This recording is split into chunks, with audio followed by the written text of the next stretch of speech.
ધક્કા ખાવા પડતા હોવાનો આરોપ છે। 322 ખેડૂતો વળતર મેળવવા છેલ્લા 13 વર્ષથી ધક્કા ખાઈ રહ્યા છે। એમનો આરોપ છે કે ગરીબ ખેડૂતોની રજૂઆત સાંભળવા અધિકારીઓ તૈયાર નથી। અમદાવાદ ઇન્દોર હાઈવેને અડીને આવેલ પરવડી, કેવડિયા, ગઢ, વડેલાવ, ઓરવાડા, સાલિયા, લાડપુર, સાકલી, સંત્રોડ આ તમામ ગામના 322 ખેડૂતોની જમીન વર્ષ 2011માં સંપાદન કરવામાં આવી હતી। જો કે હાલ તો જિલ્લા કલેક્ટર આશિષ કુમારે આ મામલે ખેડૂતોની રજૂઆત મળી હોવાની વાત કરી અને વળતરના પેન્ડિંગ કેસો ઝડપી ચલાવી ખેડૂતોને યોગ્ય વળતર અને ન્યાય મળે તે માટેના પ્રયાસ હાથ ધરવામાં આવશે એવી ખાતરી આપી।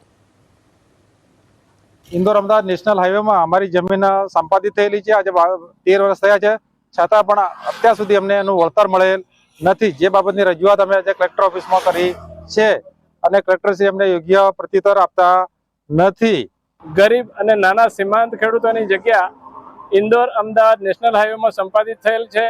એના 13 વર્ષ થયા ત્યાર સુધી પણ સરકારશ્રીએ પૂરતું વળતર આપેલ નથી અને જે વળતર આપેલ છે એ બહુ ઓછું વળતર આપેલ છે। આ ખેડૂતોએ વાંધા સહિત વળતર સ્વીકારેલ છે અને વધુ વળતરની માંગણી છે એ વધુ વળતર એમને વહેલામાં વહેલી તકે મળી જાય એવી આ પબ્લિકની વરાડા ગામના ખેડૂતોની રજૂઆત છે। જે લેન્ડ એક્વિઝિશન થયું હતું એના અમુક અરજદારોની રજૂઆત આપણે મળી છે।